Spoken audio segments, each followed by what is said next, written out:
Okie doke, hey, hi, hello, welcome back, Alexandrian Codex. Let's, talk about the Apache Wars. So the Apache Wars in Victoria 2 and in HPM are three events. First event is Apache Raiders, talking about Victoria. It's set like 20 years too early, and it doesn't really do anything except raise the militancy of Apache or all Native Americans in New Mexico. That's it. There's a second event follow-up that Apache Raiders Spotted, I think is the name of it, where if you own a colonial territory adjacent to a state with that tag, i.e. New Mexico, so either Arizona, Utah, Arizona, Colorado, or Texas, and that state is colonial, you can then have your population decrease there.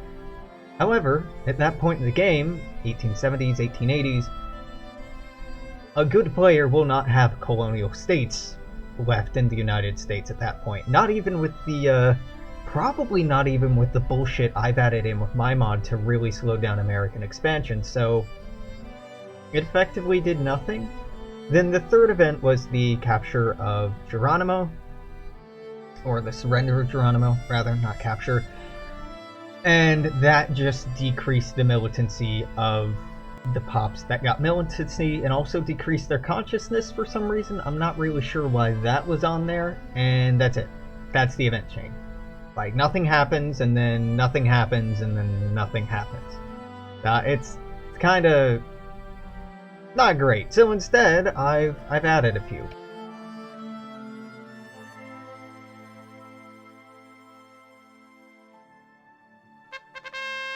Yeah, starting with the Guerrilla War. This is tensions that started in New Mexico over American settlers and prospectors infringing on Apache lands. There isn't really much that the United States could do about this because the West was pretty lacking in enforcement of any kind at this point. The US was also a lot more interested in trying to manage the brewing civil war over here.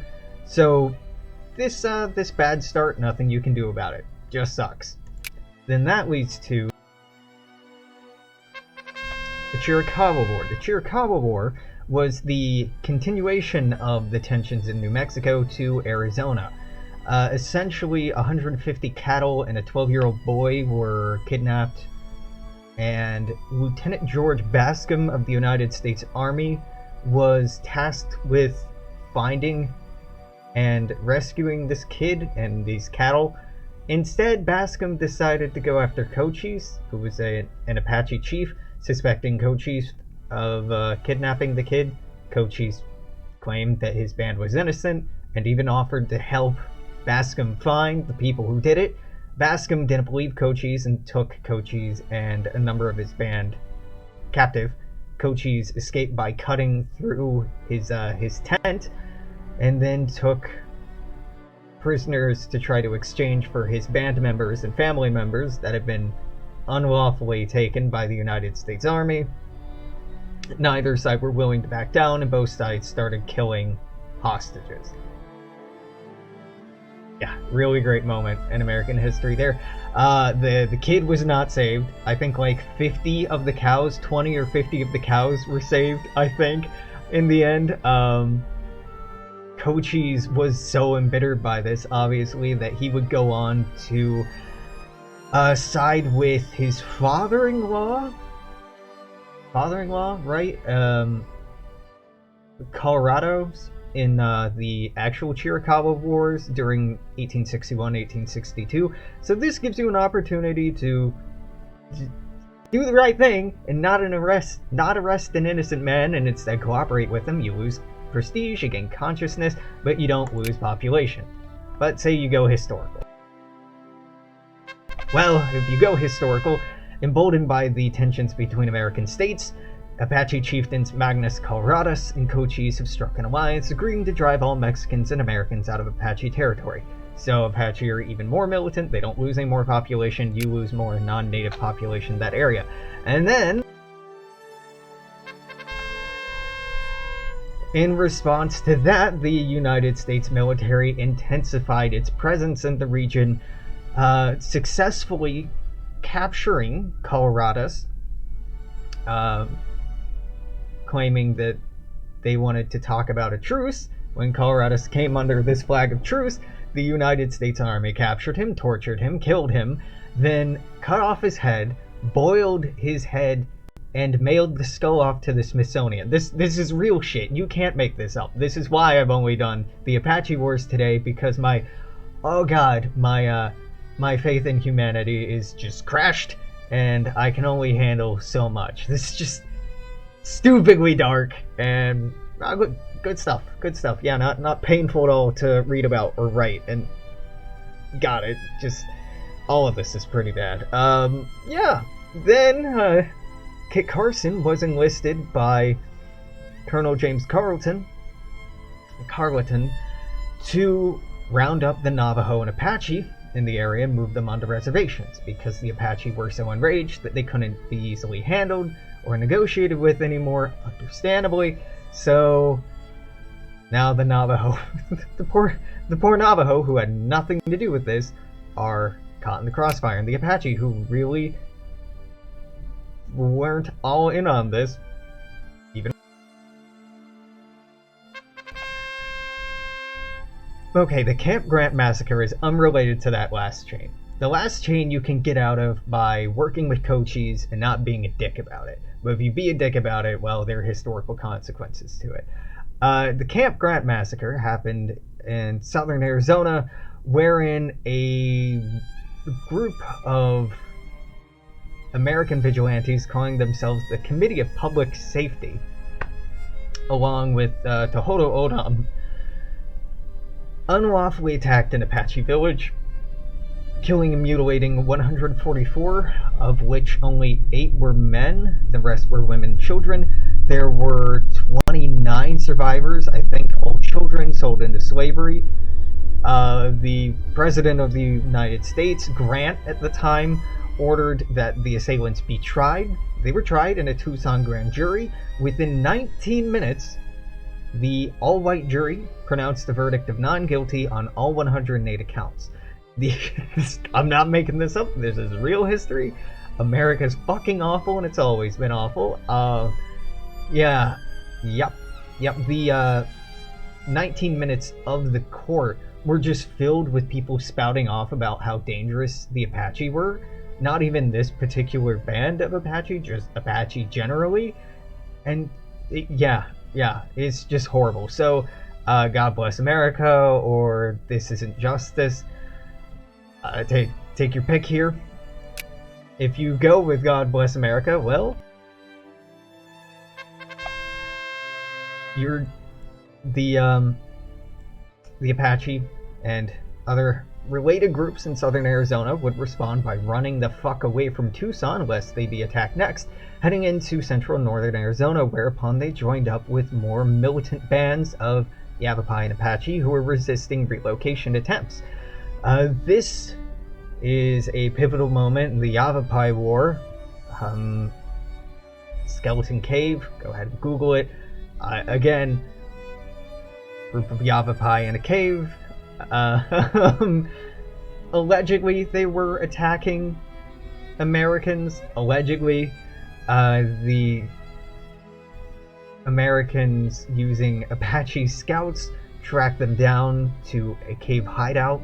The American soldiers fired at the roof of the cave, causing the cave to start collapsing in a rain of shrapnel and rocks on the people hiding in the cave. The people hiding in the cave ran out of the cave, most of them trying to surrender, whereupon Americans on top of the cave, pushed boulders down on top of them, killing 74?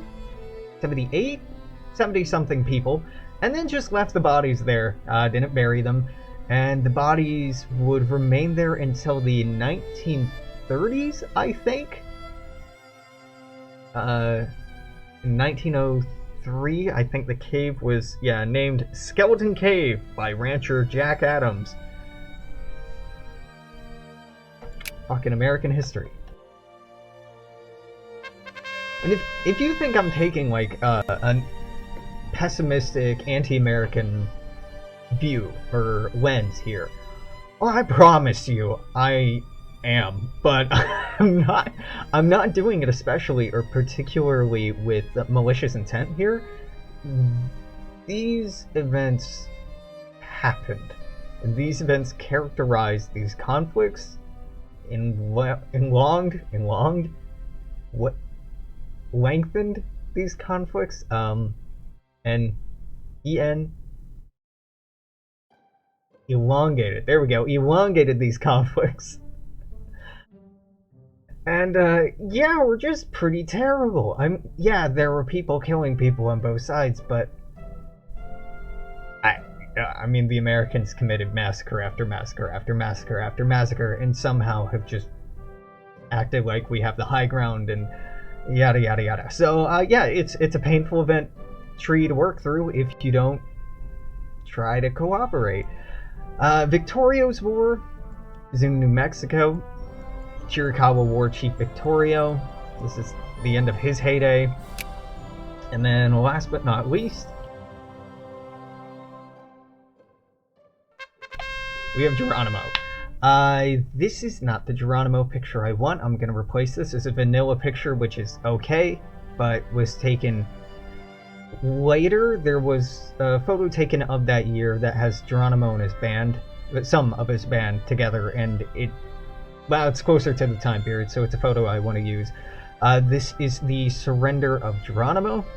Geronimo's alleged last words in 1909 were to tell his nephew that he should have fought until he was the last man alive. And then that will lose militancy, decrease population, and your pops will be pretty severely decreased in New Mexico and Arizona if you follow the historical militant path. And even if you follow the ahistorical compromise path, your population's going to be pretty heavily impacted. These are just bad events. There's no upside. These are not good, but they existed in vanilla. I fleshed them out more. Oh god, I can use a drink.